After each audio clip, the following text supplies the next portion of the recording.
ముఖ్యంగా చూస్తే కనుక రాష్ట్రంలో జరుగుతున్న రాజకీయ పరిణామాలు ఎలా చూడొచ్చు అంటారు? ఒక పక్కన పీకే వచ్చి చంద్రబాబు నాయుడు గారిని కలవటం, మరో పక్కన షర్మిల నారావారి కుటుంబానికి అంటే చంద్రబాబు నాయుడు గారి కుటుంబానికి గిఫ్ట్ పంపించి శుభాకాంక్షలు, మీరు 2024లో సంతోషంగా ఉండాలని కోరుకుంటూ ఆయన చేసిన పంపించిన గిఫ్ట్ అసలు ఎలా చూడొచ్చు అంటారు? ముందుగా 2 తెలుగు రాష్ట్రాల దళిత సోదరులకి క్రిస్మస్ శుభాకాంక్షలు. ఇదే విధంగా 2019 అదే పీకే చేసినటువంటి ప్రతి ప్రసంగం స్క్రిప్టు ఇదే జగన్మోహన్ రెడ్డి కానివ్వండి, ఇదే షర్మిల కానివ్వండి, అదే జయమ్మ కానివ్వండి చేసిన తర్వాతనే ఈ రాష్ట్రాన్ని అధికారంలో తీసుకున్నారు వాళ్ళు. ఆ తర్వాత సొంత తల్లి చెల్లిని కూడా లెక్క చేయకుండా అధికారం కోసం ఆ అధికార దాహంతో వాళ్ళ తోడ పుట్టిన ఎంగిలిపాలు తాగిన చెల్లెల్ని, పాలిచ్చి పెంచి పోషించిన తల్లిని వేరు చేసినటువంటి ఈ దొంగ జగన్మోహన్ రెడ్డి ఇవాళ అతను కేవలం ఒక ఫ్యాక్షనిస్ట్గా, ఒక ఏమంటారు దాన్ని, పెత్తందారితనంగా వ్యవహరించడంతోనే ఇవాళ కుటుంబ సభ్యులు కూడా దూరం అయ్యారు. ఈయన అరాచక పాలన కుటుంబ సభ్యులకి నచ్చక ఎవరైతే వాళ్ళకి ప్రత్యామ్నాయంగా ఉన్నారో తెలుగుదేశం పార్టీ వాళ్ళ కుటుంబ సభ్యులకు విషెస్ చెప్పి 2024 మీరు అధికారంలో రాబోతున్నారనేది ఒక ఆంధ్ర రాష్ట్ర ప్రజలకు ఒక సంకేతం పంపించారని చెప్పి తెలియజేస్తున్నా. ఇక్కడ ఇంకో విషయం ఏంటంటే కనుక గతంలో అడుగులో అడుగేసి ఆయన పార్టీ పెట్టిన దగ్గర నుంచి అడుగులో అడుగేసిన ముఖ్య నాయకులందరూ ఇప్పుడు జగన్మోహన్ రెడ్డిని వదిలించుకోవడానికి గల కారణం ఏంటంటారు? ముఖ్యంగా చూస్తే కోటారెడ్డి శ్రీధర్ రెడ్డి కానీ లేదంటే ఆర్కే కానీ ఇలా కొంతమంది ఆయన వదిలించుకోవడానికి గల కారణం ఏమంటారు అసలుకి? ఇప్పుడు రాజశేఖర రెడ్డి గారు పిసిసి అధ్యక్షుడిగా ఉన్నప్పుడు ఎంతో మొండి వైఖరిగా ఉండేవాడు. ఆ తర్వాత అతను ప్రజల నాడిని తెలుసుకొని ప్రజాభిప్రాయం మేరకు పనిచేశారు. ఆయన ఇవాళ ప్రజల్లో దేవుడయ్యారు.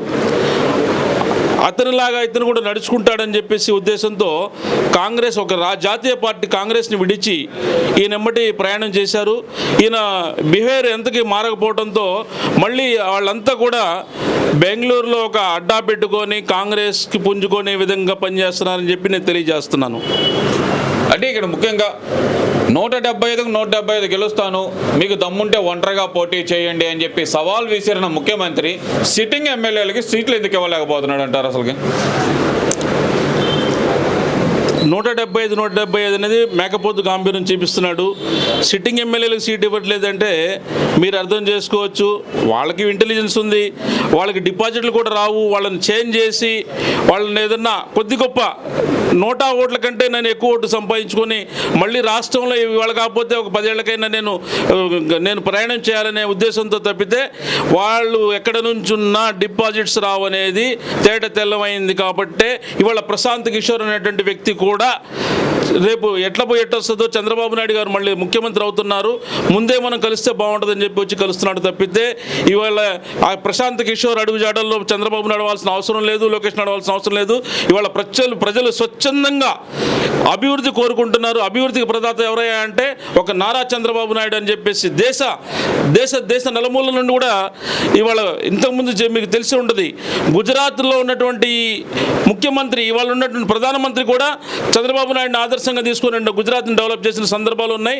అదే విజన్తో పోరాడి మళ్ళీ రాష్ట్రాన్ని దేశంలోనే మంచి ఒక ఆంధ్రప్రదేశ్గా తీర్చిదిద్దుతాడని చెప్పేసి తెలుసుకొని ఇవాళ చంద్రబాబు చుట్టూ చక్కర్లు కొడుతున్నారని చెప్పి తెలియజేస్తున్నాను. రాష్ట్రంలో ఒక పక్కన ఎన్నికల హడావుడి మొదలవబోతుంది ఫిబ్రవరి నుంచి అంటున్నారు. మరి ఇప్పుడు పిల్లలతోటి ఆడుదాం ఆంధ్ర అంటూ మరో పక్కన మార్చిలో ఎలక్షన్లో ఎగ్జామ్స్ ఉన్నాయి. ఇప్పుడు పిల్లలతోటి ఆడుదాం ఆంధ్ర అంటున్న ఈ ముఖ్యమంత్రిని అసలు ఎలా చూడొచ్చు అంటారు? పబ్లిక్ మైండ్ డైవర్ట్ చేయడానికి ఎన్నో పన్నాగాలు పొందుతూ ఉంటారు.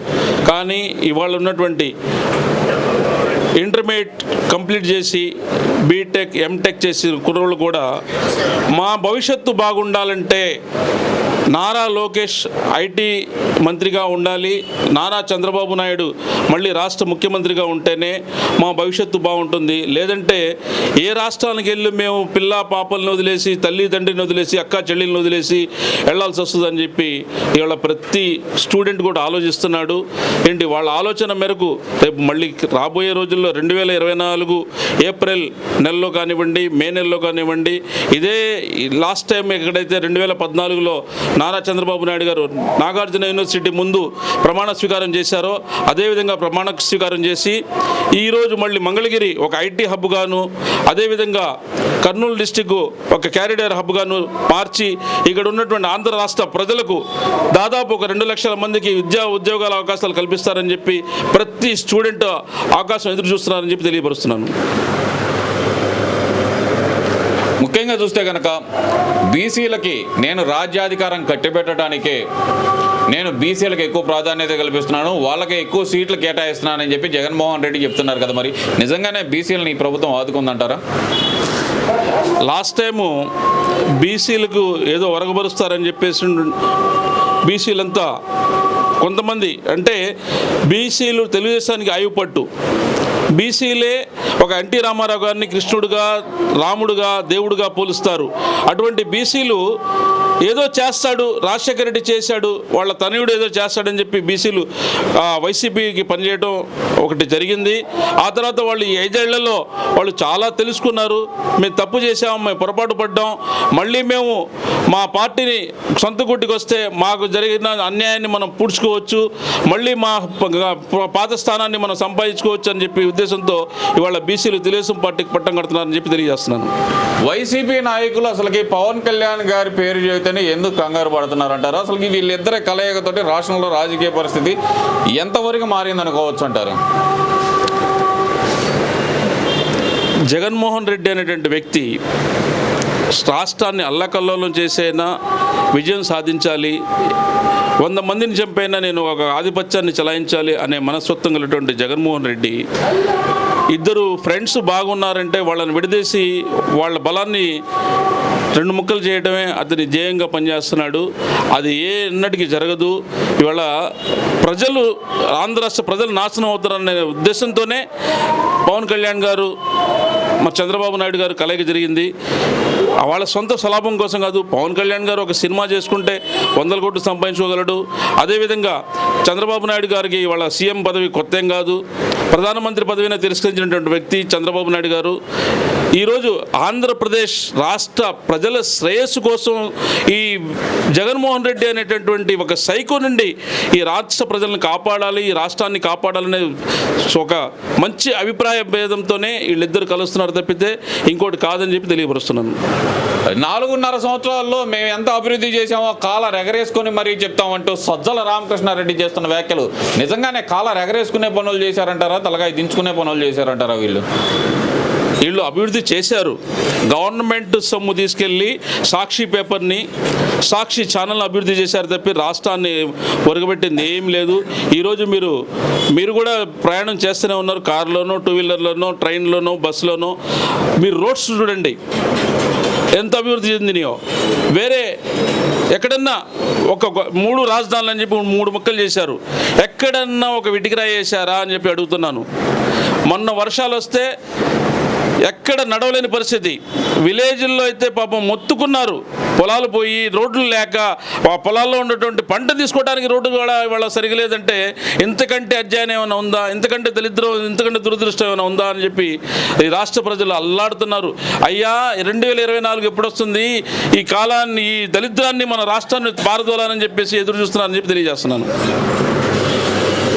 చంద్రబాబు నాయుడు గారు, పవన్ కళ్యాణ్ గారు ఇద్దరు కలవటం వల్ల 23 పక్కన 23 - 0 అంటే ఎంత అవుతుందో అంతే వస్తుంది తప్పితే ఏముండదని చెప్పి వైసీపీ నాయకులు చేస్తున్నారు. కానీ నిజంగా వీళ్ళిద్దరు కలయిక వల్ల రాష్ట్రానికి మంచి జరుగుతుందంటారా, లేదంటే కనుక తెలుగుదేశం పార్టీకి మైనస్ అంటారా?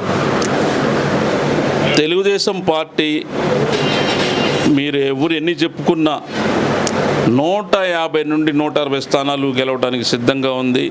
ఒక పవన్ కళ్యాణ్ గారు దాన్ని మనసులో పెట్టుకొనే ఈ రాష్ట్రాన్ని మేలు చేయగలిగే ఒక ఏకైక వ్యక్తి నారా చంద్రబాబు నాయుడు గారు. విజన్ ఉన్నటువంటి వ్యక్తి.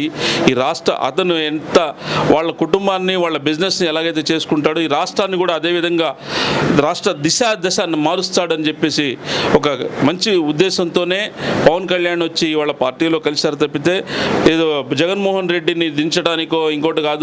ఇక్కడ రాష్ట్రం నాశనం అవుతుంది, రాష్ట్ర ప్రయోజనాలను కాపాడుకోవాలి, రాష్ట్ర వనరులను కాపాడుకోవాలి అని చెప్పేసి ఉద్దేశంతోనే తెలుగుదేశం పార్టీలో జాయిన్ అయ్యారని నేను అంటున్నాను.